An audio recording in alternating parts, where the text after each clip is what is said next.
রাজনীতি কোনো বিষয় নিয়ে এখানে কথা বলবেন না।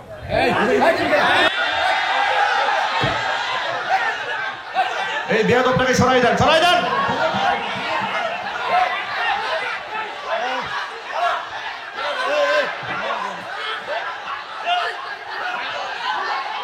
এরা সব জায়গায় এরকম করেছে।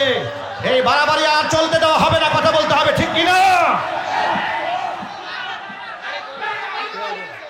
বসেন। এই চেহারাটা মনে রাখবেন, আপনারা মনে রাখবেন।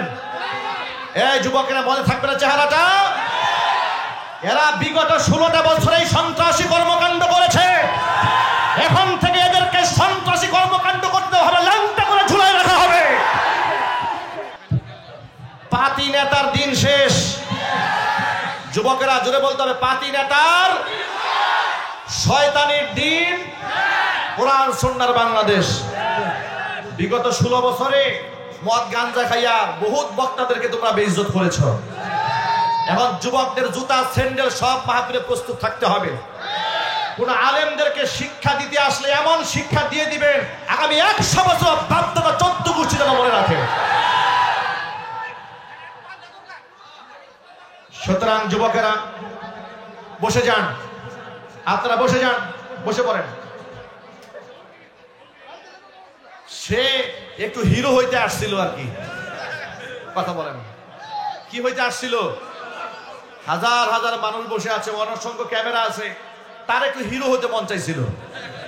এখন থেকে যে হিরো হতে আসবে, ভালো করে শোনেন, এইরকম ধান্দা নিয়ে বাংলাদেশের কোন মাহফিলে এমন হিরো হতে যেই আসবে ওরে ল্যাংটা করে ঝুলাই রাখবে। ওর তো একটু ভাইরাল হতে মন চাইছে। কি হতে জুড়ে বলেন? এর একটু ভাইরাল হতে মন চেয়েছে, ওরা জীবনের তরে ভাইরাল করে দেবেন আপনারা। অনেক সহ্য করেছে 16 বছর, সামনে আর সহ্য করা হবে না। কোরআন সুন্নাহর বিরুদ্ধে উপদেশ যেখানে আসবে সেখানে এদেরকে পুঁতে ফেলা হবে, কথা বলতে হবে মুসলমান। প্রিয় ভাইরা, বাংলাদেশ দ্বিতীয়বারের মতো স্বাধীন হয়েছে। আপনারা এতে খুশি না বেজার? কম না বেশি? এই মাহফিল করতে গিয়ে কি এসপিওসি ডিসির পারমিশন প্রয়োজন হয়েছে এই বছর? আমরা আশা করব এদেশের স্বাধীনতা সার্বভৌমত্ব যতদিন টিকে থাকবে কোরআনের ময়দানের আলোচনা করার জন্য কোনো পারমিশনের প্রয়োজন হবে না, ইনশাআল্লাহ বলেন। যুগ যুগ ধরে এদেশে তাফসীর মাহফিল হয়েছে, কোরআনে কারিমের মঞ্চ সেজেছে এদেশে বহু বছর ধরে। থানা থেকে, এসপি অফিস থেকে, ডিসি অফিস থেকে পারমিশনের কোনো প্রয়োজন ছিল না।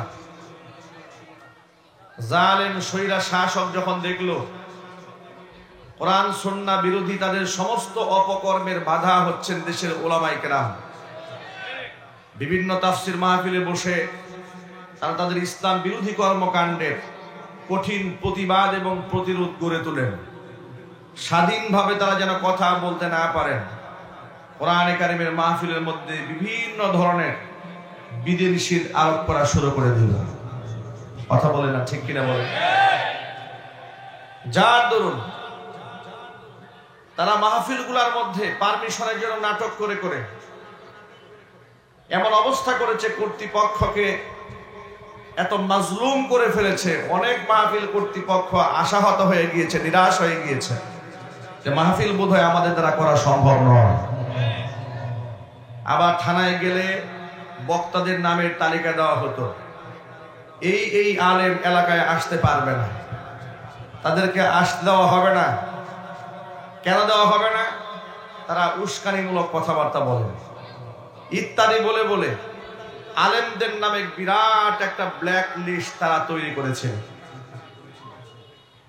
সাবেক বিচারপতি শামসুদ্দিন চৌধুরী মানিক ওরফে কালামানিক, এই কালামানিকের নেতৃত্বে বাংলাদেশের শীর্ষস্থানীয় 116 জন আলেমের নামের তালিকা তৈরি করে দুদকে জমা দেওয়া হয়েছিল। দুদক কর্তৃপক্ষ তদন্ত করে যেন বের করতে পারে এদেশের আলেমরা কি পরিমাণ অর্থ করি রাষ্ট্রের সম্পদকে লুণ্ঠন করেছে, তারা অবৈধ ইনকাম করেছে। আলেমদের নামে তালিকা তারা তৈরি করেছিল। আমি আপনাদের কাছে বিনয়ের সাথে জানতে চাই, এক বাক্যে জবাব দেবেন, এদেশের আলেমরা দুর্নীতিবাজ? জবাব সকলে দেন। এদেশের আলেমরা দুর্নীতিবাজ, টাকা পাচারকারী? আলেমরা যদি দুর্নীতিবাজ হতো, টাকা পাচারকারী হতো, তাহলে তারা মুখের দাড়ি কামিয়ে দেশ ছেড়ে পালায়ে যাওয়ার ধান্দা করত।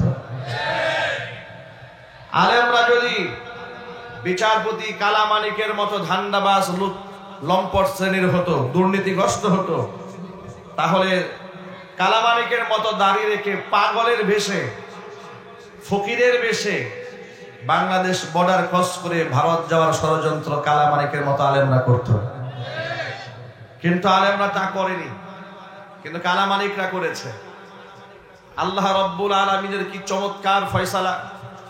কালামানিকরা চেয়েছিল ব্ল্যাক লিস্ট আলেমদের তৈরি করে জাতির সামনে আলেমদেরকে হেয় প্রতিপন্ন করতে, অসংখ্য আলেমদেরকে মিথ্যা মামলায় জর্জরিত করে, আলেমদের হাতের মধ্যে হ্যান্ডকাপ পরিয়ে, বুলেট প্রুফ জামা পরিয়ে, ডান্ডা বেরি ডান পায়ে বাম পাশে পরিয়ে, এরপরে যখন তাদেরকে আদালতে হাজির করা হতো, অসংখ্য মানুষ আলেমদের ব্যথায় ব্যথিত হয়ে চোখের পানি ঝরাতো, রোজা রাখতো, তাদের জন্য নামাজ আদায় করত, আল্লাহর কাছে দোয়া করত, জালেমের ধ্বংস কামনা করত।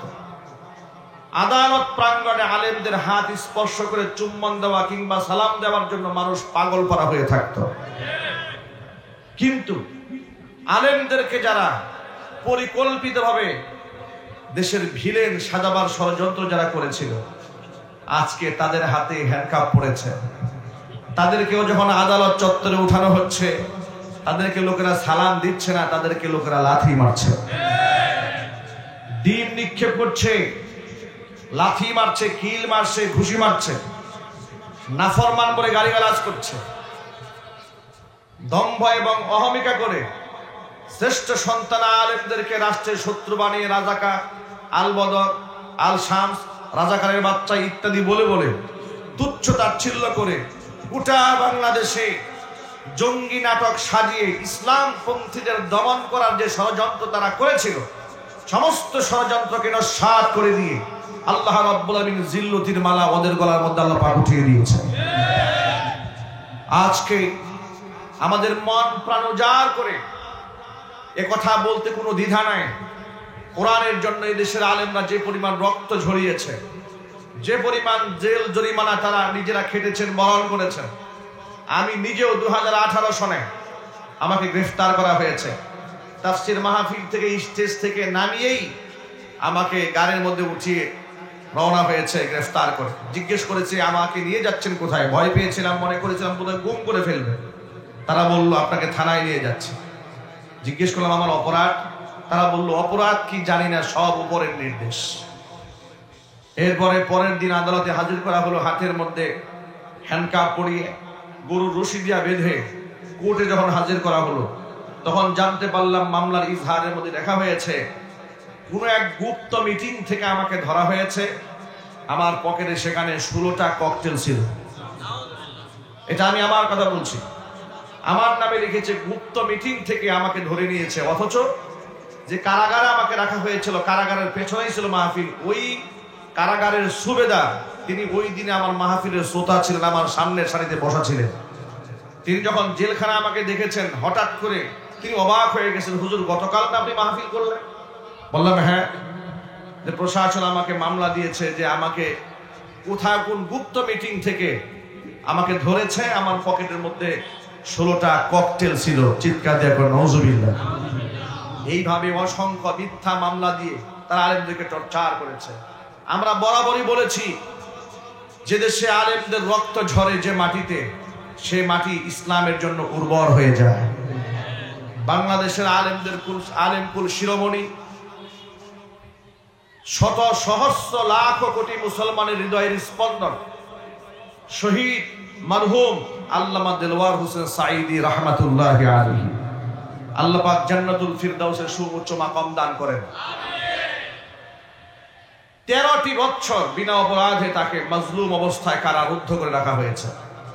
সর্বশেষ কাফের বেঈমানদেরকে খুশি করার জন্য একজন সুস্থ মানুষকে অসুস্থতার ভান করে তাকে হসপিটালে ডেকে এনে তাকে বিষ প্রয়োগ করে তাকে নির্মমভাবে শহীদ করা হয়েছে। প্রতিবাদ করার মতো ভাষা আলেমদের ছিল না, আলেমদের কণ্ঠকে টুটিকে চেপে ধরে রাখা হয়েছে। আজকে আল্লাহ পাক এই দেশকে স্বাধীন করে দিয়েছেন অসংখ্য যুবকের রক্তের বিনিময়ে, অসংখ্য মাদ্রাসা ছাত্রদের শাহাদাতের বিনিময়ে, অসংখ্য মা বোনদের রক্তের বিনিময়ে, সাধারণ মানুষের রক্তের বিনিময়ে এদের স্বাধীন হয়েছে পুনর্বার। আমাদের এই স্বাধীনতা সার্বভৌমত্ব আমরা ধরে রাখতে চাই। আমরা বলি ইনশাআল্লাহ। রাজি আছেন কারা কারা? তো হাত দেখতে চাই। আল্লাহ যেন কবুল করেন, জোরে কোন আমিন। হাত নামা। জুলুম এবং শোষণ দূর হয়েছে, নতুন করে আবার কোন জালেম ক্ষমতায় আসবে কিংবা আবার সেই জুলুমের পুনরাবৃত্তি বাংলাদেশে ঘটবে, এটা আমরা দেখতে চাই না। আমরা শোষণ মুক্ত, জুলুম মুক্ত, দুর্নীতি মুক্ত, ধর্ষণ মুক্ত একটা সমাজ বিনির্মাণ করতে চাই। আর সেটা তখনই সম্ভব হবে যদি আমরা সে সমাজ কোরআন দিয়ে বিনির্মাণ করতে পারি। আমার প্রিয় ভাইয়েরা, আল্লাহ রাব্বুল আলামিন কোরআন মাজিদের সূরা মাইদার মধ্যে দ্ব্যর্থহীন ভাষায় ঘোষণা করেছেন, আল ইয়াউমা আকমালতু লাকুম দীনাকুম ওয়া আতমামতু আলাইকুম নি'মাতি ওয়া রাদিতু লাকুমুল ইসলাম দীনা।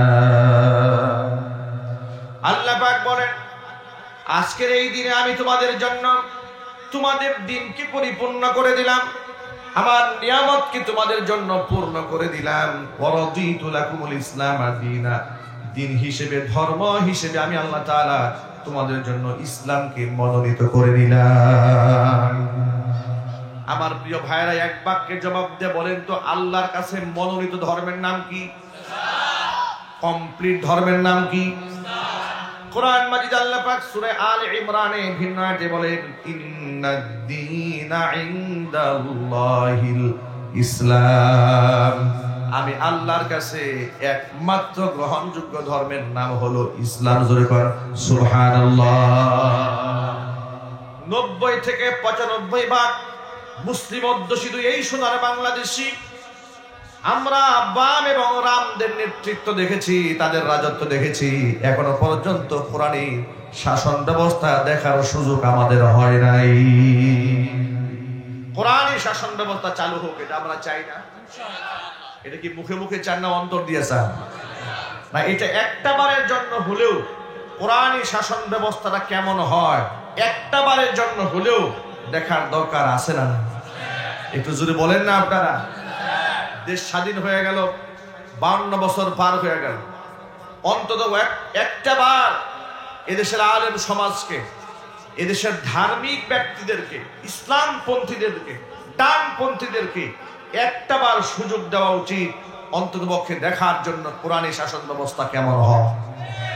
আমরা আশাবাদ ব্যক্ত করতে পারি ইনশাআল্লাহ দুর্নীতি 0% নেমে আসবে, বিদেশে টাকা পাচার করা বন্ধ হয়ে যাবে, মানি লন্ডারিং চলবে না, ঘুষ দুর্নীতি বন্ধ হয়ে যাবে, বেপরদা বন্ধ হয়ে যাবে, চুরি বন্ধ হয়ে যাবে। আমাদের বাংলাদেশে কি চুরি বন্ধ হয়েছে? একটু জোরে বলেন। চুরি আছে না নাই? হাজার হাজার কোটি টাকা বিদেশে পাচার হয়ে গেছে। আপনারা শিক্ষিত মহল খবর রেখেছেন, গতকালকেও পত্রিকার মধ্যে দেখেছেন এ সালাম গ্রুপ দেশ থেকে যত টাকা বিদেশে পাচার করেছে, কোন এক নমরুদের অ্যাকাউন্টে সে টাকা ট্রান্সফার হয়ে গেছে 50%। কথা বলতে হবে, ঠিক কিনা বলেন? কোন এক নমরুদের অ্যাকাউন্টে সে টাকা ট্রান্সফার হয়ে গেছে। এভাবে রাষ্ট্রকে ফতুর করে দেওয়া হয়েছে।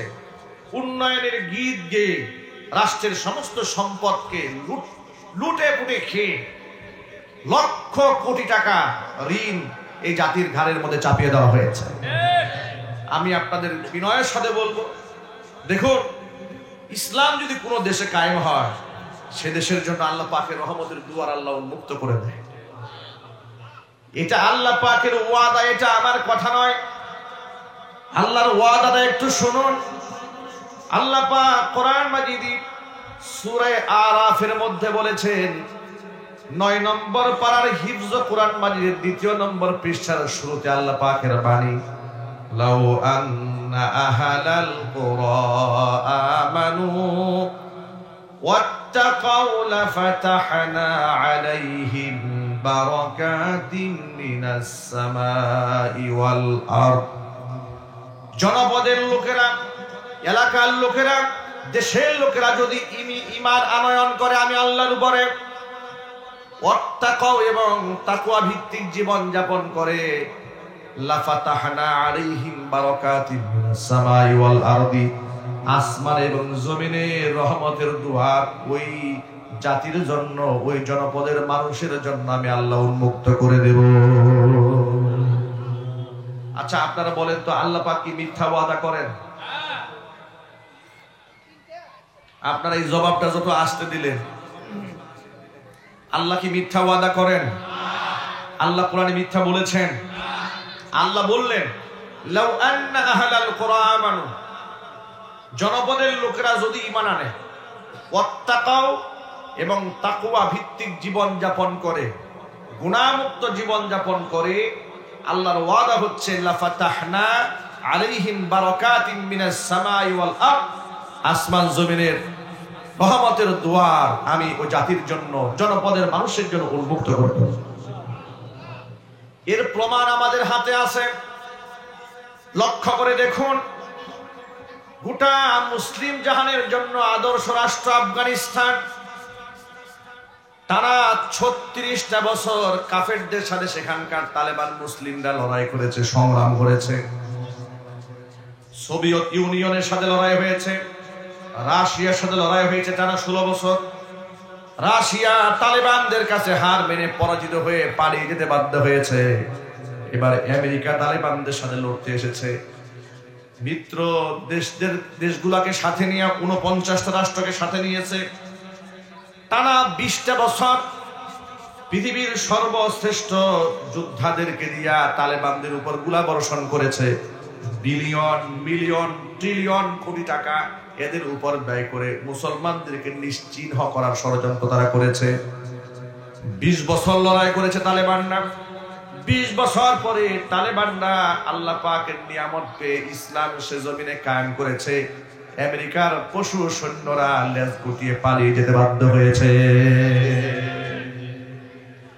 আমেরিকার পশুরা যখন দেশ ছেড়ে পালায় গেল এবং তাদের লালিত পোষা কুকুর সেই দেশের মুসলমানদের সবচেয়ে বড় শত্রু সেই সরকার যখন দেশ ছেড়ে পালায় গেল, তখন ওই এলাকার তথাকথিত সুশীল, তথাকথিত বুদ্ধিজীবী কুলাঙ্গার তারা বলতে শুরু করে দিল, দেখি তালেবানরা রাষ্ট্র ক্ষমতা গ্রহণ করেছে, মোল্লারা কেমনে রাষ্ট্র চালাবে আমরা একটু দেখবো, হুজুররা কেমনে চালায় একটু আমরা দেখবো। যে মাটিতে আফিমের চাষ হয়েছে, গাজার চাষ হয়েছে, তালেবান ক্ষমতায় আসা মাত্র জমিন থেকে গাজা এবং আফিমের চাষকে তারা বন্ধ করে দিয়েছে। জোরে বলেন সুবহানাল্লাহ। মাদকের চাষকে তালেবান সরকার বন্ধ করে দিয়েছে। অথচ মাদক ওই দেশে উৎপাদন হওয়ার পরে সেটা বিদেশে রপ্তানি করে তারা অনেক অনেক অর্থ করি বিদেশি বৈদেশিক মুদ্রা তারা সেখান থেকে গ্রহণ করত। কিন্তু ইসলাম যখন ক্ষমতায় এসেছে, আপনারা বলেন তো, ইসলাম যদি ক্ষমতায় আসে কোনো রাষ্ট্রে, কোনো দেশে, সে দেশে হারাম কাজ চলতে পারে? একটু আওয়াজ দিয়ে বলেন আপনারা। রাষ্ট্রের তত্ত্বাবধানে কোনো হারাম কাজ সেখানে চলতে পারে? কারণ এই জমিনের মালিক কে? সবাই চিৎকার দিয়ে বলেন মালিক কে? তাহলে আইন চলবে কার? ইনিল হুকমু ইল্লা লিল্লাহ। আল্লাহর হুকুম ছাড়া অন্য কোনো হুকুম সেখানে চলতে পারে না। মাদক চাষ যখন বন্ধ হয়ে গেল, গোটা পৃথিবীর ইসলামের দুশ্মন যারা ছিল তারা তালেবান সরকারের বিরুদ্ধে কলাম লিখতে শুরু করে দিয়ে বলে দিয়েছে, তাহলে দেখি এবার তালেবানরা কেমনে রাষ্ট্র চালায়। মাদকের চাষ বন্ধ হয়ে গেছে, আফিমের চাষ বন্ধ হয়ে গেছে, কিন্তু তালেবানরা সাচ্চা ইমানদার, পাগড়ি মাথায় নিয়ে হাতের মধ্যে তাসবিহ ধারণ করে হালকা অস্ত্র দিয়া ভারী অস্ত্রের সাথে মোকাবেলা করে 5 জন মুজাহিদ মিলা এক একটা স্টেট দখল করে ফেলেছে। জোরে বলেন সুবহানাল্লাহ। যেদিন তালেবানদের বিজয় হলো সেদিন বেশ কিছু তালেবান মুজাহিদদের ছবি পত্র পত্রিকাতে এসেছে। একজন তালেবানের পায়ের দিকে আমি লক্ষ্য করে দেখলাম, সেখানে স্যান্ডেল পরা, বুট পরা নয়, একজন যোদ্ধার পায়ে স্যান্ডেল পরা, তাও দুই পায়ে দুই রকমের জুতা, আর শরীরের মধ্যে তালেবানি পোশাক, মাথার মধ্যে লম্বা পাগড়ি পরা, হাতের মধ্যে সামান্য অস্ত্র। এই সামান্য কিছু একেবারে হালকা অস্ত্র দিয়ে ট্যাঙ্কের মোকাবেলা করেছে, মিসাইলের মোকাবেলা করেছে। পৃথিবীর সর্বশ্রেষ্ঠ যোদ্ধা, যাদেরকে জাতিসংঘ থেকে ট্রেনিং নিয়ে গোটা বিশ্বের সমস্ত অশান্তি দূর করার নামে যাদের মাধ্যমে শান্তি তৈরি করা হয়, ওই সমস্ত ব্যক্তিদের সাথে লড়াই তারা করেছে স্যান্ডেল পায়ে দিয়া। সাহায্য কে করেছে জোরে বলেন তো, একটু জোরে আওয়াজে বলেন। এখন তারা ক্ষমতায় আসলেন, এসে দেখলেন যে সেখানকার অনিসলামিক সরকার জমিনের মধ্যে আফিমের চাষ করে। আচ্ছা, মাদকের সাথে কি ইসলামের কোনো সম্পর্ক আছে? কোন মুসলমান কি মাদকের সাথে সংশ্লিষ্টতা রাখতে পারে? কেন রাখতে পারে না শোনেন। কোরআন মাজিদ আল্লাহ পাক বলেছেন, ইয়া আইয়ুহাল্লাযীনা আমানু ইন্নামাল খামরু ওয়াল মাইসিরু ওয়াল আনসাবু ওয়াল আজলামু রিজসুম মিন আমালিশ শাইতান ফাজতানিবুহু লাআল্লাকুম তুফলিহুন। ওই ইমানদারেরা, চারটা জিনিস হচ্ছে শয়তানের নাপাক কাজ। কয়টা জিনিস? চারটা আঙ্গুল উঁচা করেন, বাড়ি থেকে যেন ভুলে না যান। কয়টা জিনিস? চারটা জিনিস। রিজসুম মিন আমালিশ শাইতান, এটা হচ্ছে শয়তানের নাপাক কর্মকাণ্ড। এক নাম্বার, ইন্নামাল খামরু, নিশ্চয়ই মদ। এক নাম্বার কি? ওয়াল মাইসির, এবং জুয়া। দ্বিতীয় নাম্বার হচ্ছে জুয়া। তিন নাম্বার হচ্ছে ওয়াল আনসাব, এবং মূর্তি। কি জুড়ে বলেন? মূর্তি। চার নাম্বার ওয়াল আজলাম, ভাগ্য নির্ধারণকারী তীর। এসব হচ্ছে রিজসুম মিন আমালিশ শাইতান, শয়তানের নাপাক কর্মকাণ্ড। ফাজতানিবুহু, এগুলা তোমরা পরিহার করো। তাহলে মুসলমান হিসেবে আমাদের পরিহার্য বিষয়টি কি? এক নাম্বার আল্লাহ পাক বললেন খামার, মদ পরিহার করতে হবে। দুই নাম্বার জুয়া পরিহার করতে হবে। তিন নাম্বার মূর্তি পরিহার করতে হবে। চার নাম্বার ভাগ্য নির্ধারক তীর পরিহার করতে হবে। আপনারা এক বাক্যে বলেন, মদ পরিহার করার নির্দেশ কে দিয়েছেন? জুয়া পরিহারের নির্দেশ কে দিয়েছেন? মূর্তি ভাস্কর্য পরিহারের নির্দেশ কে দিয়েছেন?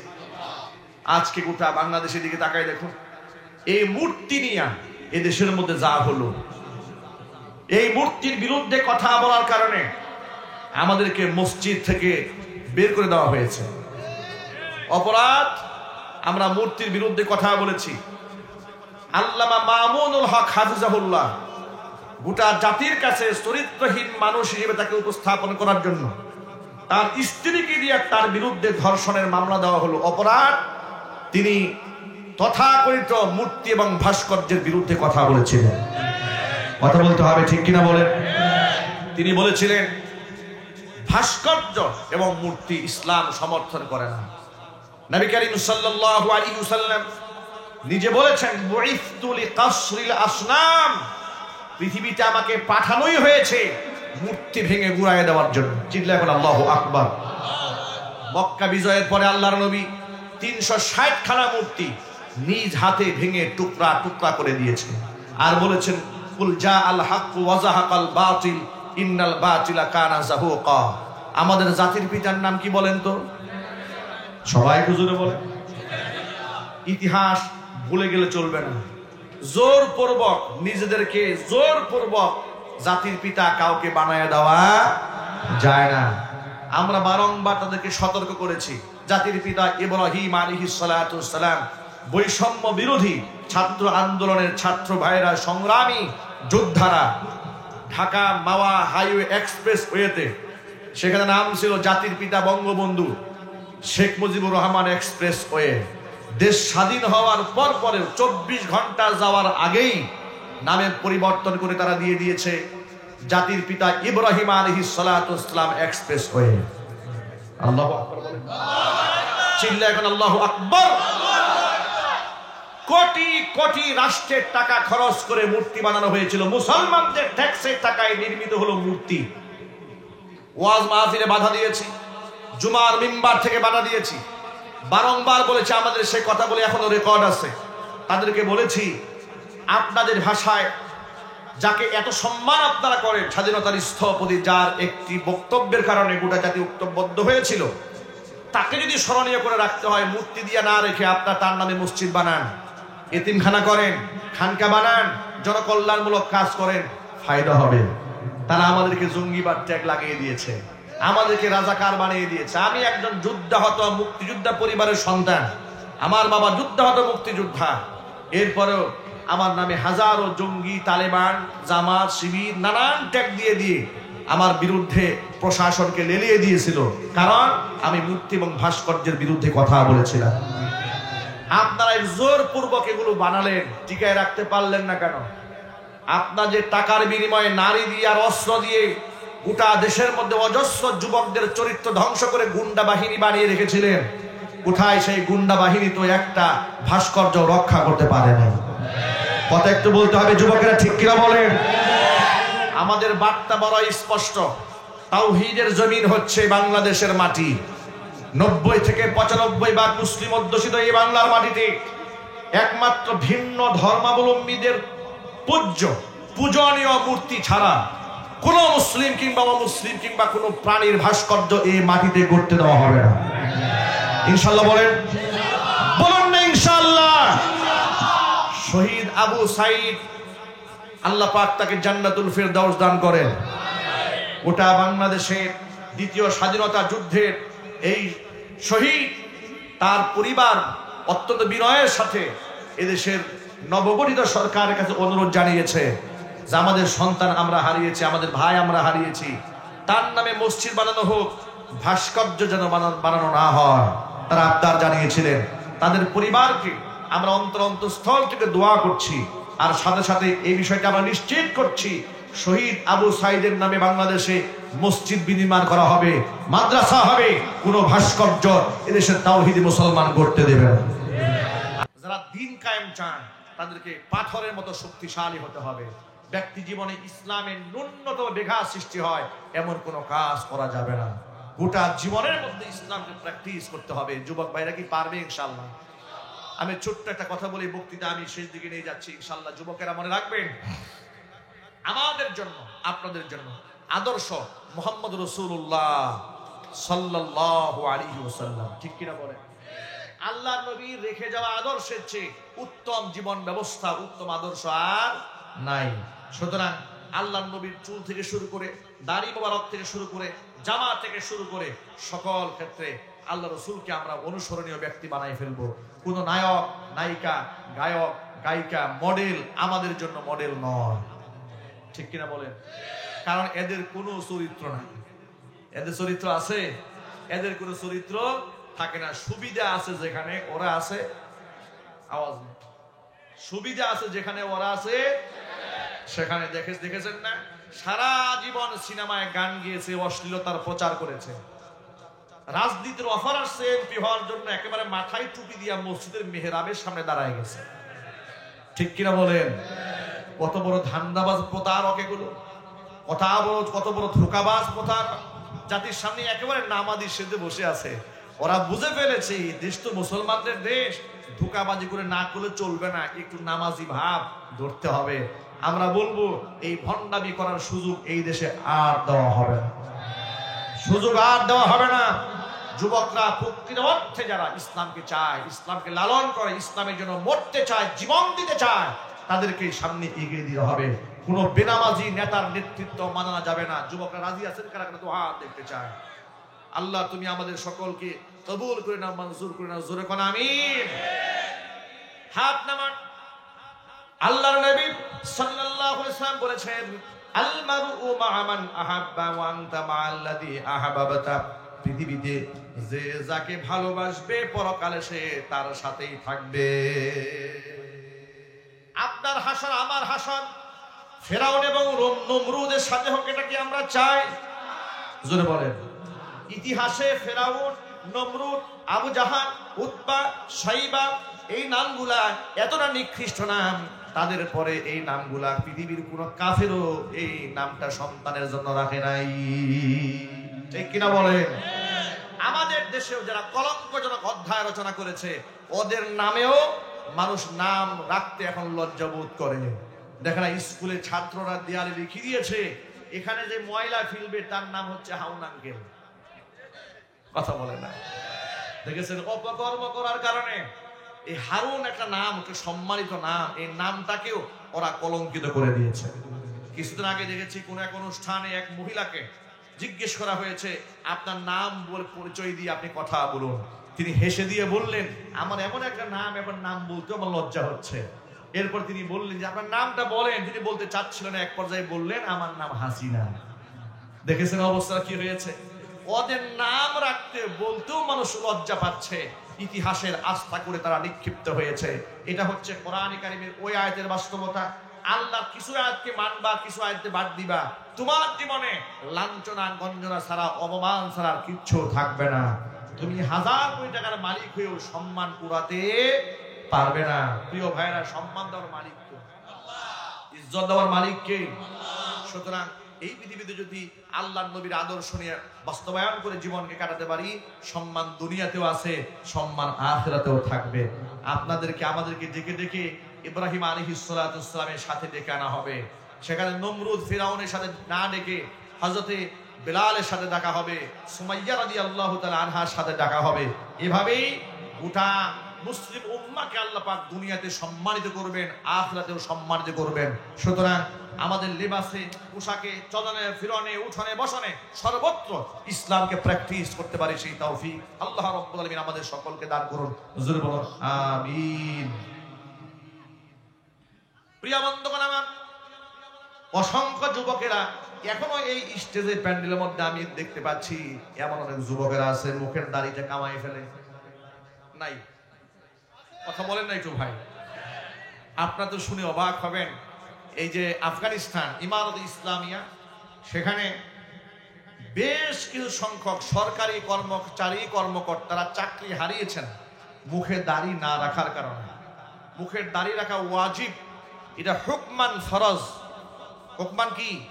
ফরজ। ফরজের যে হুকুম, ওয়াজিবেরও একই হুকুম, কিন্তু এই দাড়িটাকে অবজ্ঞা করার সুযোগ নাই। অনেক যুবকেরা হাসি চলে বলে যে হুজুর, দাড়ি তো রবীন্দ্রনাথ ঠাকুরের ছিল। নাউজুবিল্লাহ। এই কথা বললে কি দাড়িকে সম্মান করা হলো?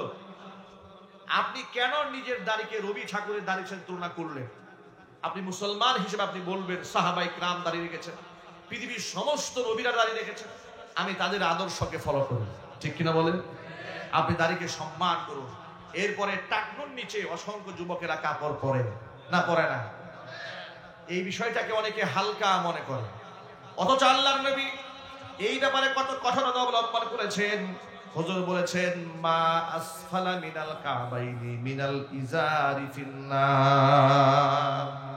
টাকনুর নিচে কেউ যদি কাপড় পরে, জামা পরে, পাজামা পরে, লুঙ্গি পরে, তাহলে তার ঠিকানা হবে জাহান্নাম। নাউজুবিল্লাহ। আজকের পর থেকে কোনো যুবক টাকনুর নিচে কাপড় পরবে না, ইনশাআল্লাহ বলেন।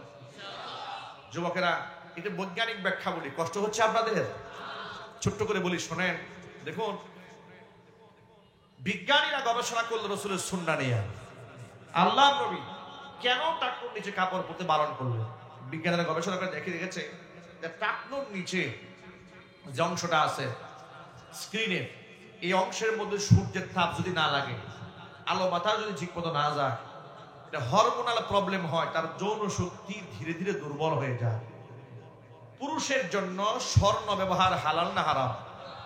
সুতরাং যুবকেরা, যে কথা আমি বলতে চেয়েছিলাম সেটা হচ্ছে, মুসলিম যুবকেরা টাকনুর নিচে কাপড় পরবে না। এটা হালাল না হারাম? আরো জোরে বলে, হালাল না হারাম? যুবকেরা টাকনুর নিচে কাপড় পরা যাবে না, লুঙ্গি পাজামা পরা যাবে না, স্বর্ণ ব্যবহার করা যাবে না। স্বর্ণ যদি গলায় থাকে, আংটি যদি থাকে, বউরে হাদিয়া দিয়ে দেয়, বউ খুশি হয়ে যাবে, মোহাব্বত ভালোবাসা আরো বেড়ে যাবে। ঠিক কিনা? আল্লাহ রাব্বুল আলামিন আমার বানসারামপুরের গোটা যুব সম্প্রদায়কে, সমাজকে ইসলামের সৈনিক হিসেবে কবুল করেন।